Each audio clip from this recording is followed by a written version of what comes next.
Baik, kita kembali akan membahas pemirsa bagaimana peluang timnas Indonesia ke depan tentunya untuk kualifikasi Piala Dunia 2026. Coach Aji, kira-kira pola, strategi, taktik seperti apa yang perlu digunakan oleh Patrick Kluivert untuk membawa timnas Indonesia ini untuk bisa berburu tiket menuju kualifikasi Piala Dunia 2026? Mbak Ken, sebelum bicara taktik ke depan, saya ingin menyampaikan, tolong Bung PV kalau salah dikoreksi.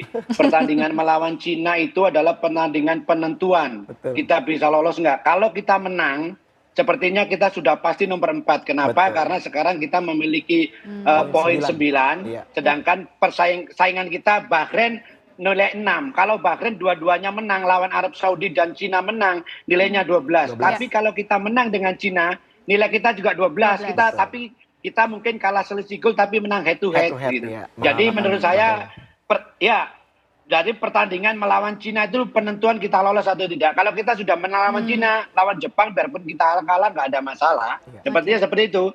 Karena kita sekarang kan berada di nomor 4 dan nilainya 9 gitu loh, Mbak. Oke, Coach Aji. Terus kalau kita berbicara taktik strategi apa yang dimainkan ketika melawan Cina nanti, ini saya lihat kualitas tim antara Bahrain dan Cina itu tidak jauh berbeda. Bahkan menurut saya kualitasnya Bahrain sedikit di atas dari Cina. Untuk itu mungkin kalau menurut saya sih seharusnya formasi tetap menggunakan formasi itu. Karena apa? Karena formasi dari pertama kita melawan Australia terus kita melawan Bahrain itu perubahannya sangat signifikan. Pemain-pemain juga lebih leluasa gitu. Apalagi kita juga main di kandang, tentunya butuh kemenangan gitu. Jadi menurut saya formasi ini tetap dipertahankan, hanya saja lebih dipertajam ketika pemain kita menyerang, pegang bolanya jangan terlalu hilang. Dan ini kan kita masih ada waktu banyak nanti. Mainnya kan masih bulan Juni. Artinya punya waktu persiapan yang lebih matang. Saya sangat yakin kalau persiapannya lebih lama lagi, tim ini akan lebih solid. Dan menurut saya pertandingan melawan Cina sangat terbuka peluang besar untuk bisa memenangkan pertandingan dan kita mengunci di nomor 4. Seperti itu, Mbak Gen. Coach Aji, meskipun Bahrain kemudian di atas Cina, tapi di pertandingan pertama kita kalah melawan Cina. Apa yang perlu dievaluasi, Coach Aji?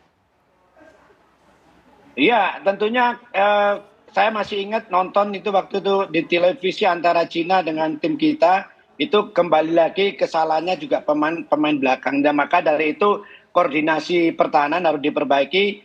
Kemarin ada peningkatan saya lihat ketika melawan Australia, Mbak Ken, itu gol pertama sampai gol keempat itu semua kesalahan pemain bertahan.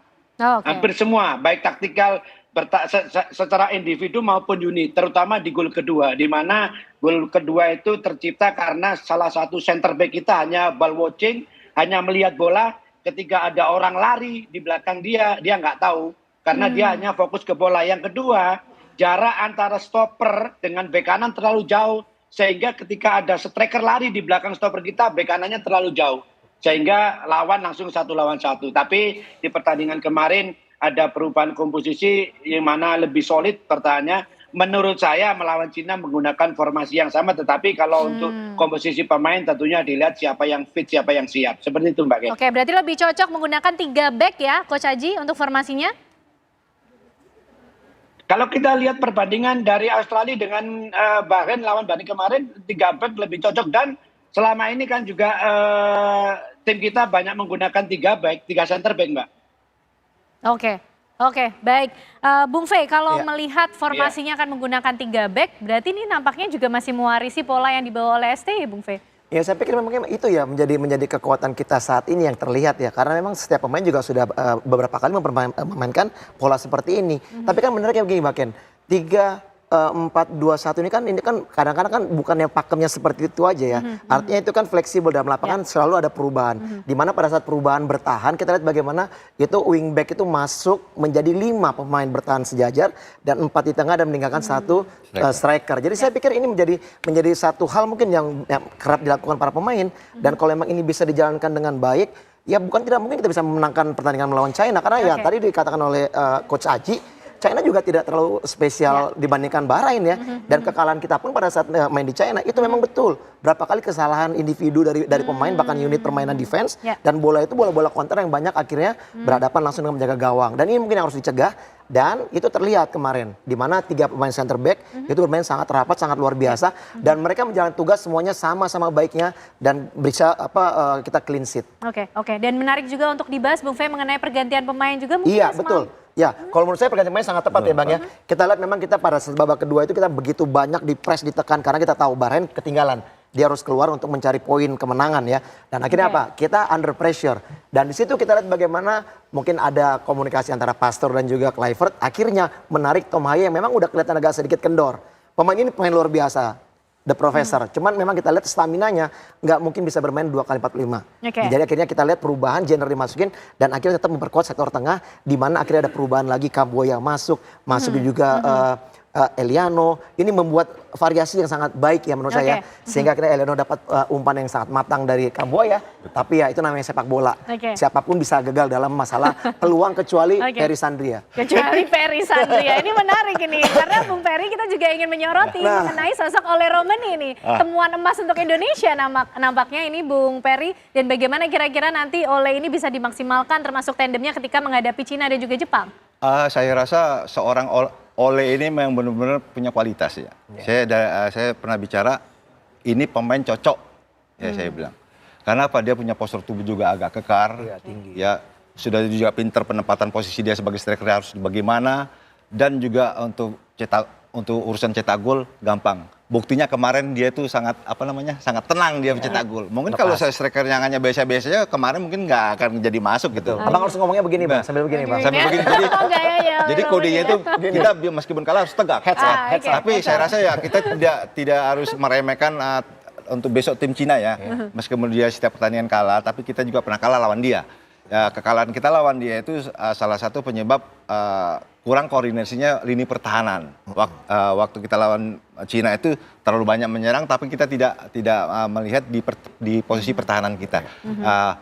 Terjadi gol di posisi itu hampir kejadian waktu lawan Australia juga kemarin ya. Kesalahan 3 pemain belakang, 1 striker, gol. Itu kejadian di waktu kita lawan Cina juga.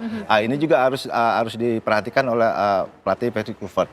Ya saya rasa ini mungkin waktu kita banyak untuk bisa memperbaiki kesalahan yang ada dan untuk memperkuat juga salah satu di sektor yang BP bilang jadi di sektor tengah terus perkuat. Nah kemarin kalau kita bicara pergantian pemain saya rasa itu waktu yang tepat ya. Pada saat Kevin Dix juga udah mulai kram-kram ya. Tom Haye juga udah mulai lelah mungkin karena usia juga ya. Di sini ada pergantian, masuknya Kamboya, masuknya Eliano. Ini jadi variasi penyerangan atau bertahan sangat bagus sekali. Dan di sektor kemarin saya lihat di sektor pertahanan kita juga agak sedikit bagus ya, agak sedikit disiplin. Terutama dengan Rizky Ridho. Terutama dengan Rizky Ridho. Ini menarik juga Coach Aji, kita juga ingin tahu kira-kira penilaian dan pandangan Coach Aji. Artinya Coach dengan permainan yang kita lihat dari Timnas Indonesia terakhir dari Bahrain dan juga Australia. Apakah kemudian gaya bertahan untuk menyerang ini lebih cocok digunakan ke Timnas Indonesia dibandingkan total football Coach? Ya saya pikir untuk melawan Cina nanti tetap kita harus berani keluar menyerang karena kita tetap membutuhkan kemenangan. Tetapi jangan lupa ketika kita menyerang tapi juga tetap disiplin posisi sebagai pemain belakang untuk koordinasi pertahanan. Karena kemarin Bahrain juga banyak melakukan counter attack. Untung aja pemain-pemain kita sangat sigap ya. Mereka bisa melakukan counter attack dari corner kick, defense corner kick ketika mereka mendapatkan bola langsung keluar untuk melakukan penyerangan. Tetapi antisipasi pemain-pemain belakang kita sangat bagus, terutama 3 center back kita sangat luar biasa, hampir tidak ada celah gitu loh. Jadi menurut saya itu tadi kalau pertandingan melawan Cina harus tetap menggunakan formasi yang sama, tinggal komposisi pemain aja tentunya melihat siapa yang lebih siap. Nah, tinggal dimatangkan lagi penguasaan bola lebih kuat lagi, lebih banyak melakukan one to touch kombinasi di attacking third itu sangat penting karena kombinasi 1-2 di attacking third itu sangat tidak ada obatnya gitu. Ini yang harus benar-benar dimatangkan oleh Patrick Kluivert melawan Cina nanti. Oke. Enggak ada obatnya, apotik tutup. Apotik tutup pokoknya. Udah baik. Apotik. Baik. Ada apotik jadi. Oke, waktunya masih panjang. Tentu kita harapkan persiapannya matang untuk timnas Indonesia nanti menghadapi Cina dan juga Jepang untuk bisa berburu tiket menuju ke Piala Dunia 2026. Terima kasih Bung Vena, terima kasih Bung Ferry, Sama-sama, terima Mbak. kasih Coach Aji. Ini legend semua malam hari ini sudah berkumpul Sama-sama. di Apa Kabar Satu Indonesia lagi, Malam. Mbak. Ya. Buat Coach Aji, ngosek aja di ngosek. Oke, baik. Seru ini tentu untuk terus membahasnya. Udah tua Bang Ferry. Oke, kita siap. nanti akan Siap. pertemukan lagi tentunya di momen-momen membahagiakan dari Timnas Indonesia berikutnya. Terima Iya, kasih Mbak Ken. sekali Sama-sama, lagi Mbak para Ken. narasumber yang sudah bergabung malam hari di Apa Kabar Indonesia Malam. Usai jeda pemirsa, Apa Kabar Indonesia Malam masih akan kembali hadir dengan sejumlah informasi lainnya untuk Anda.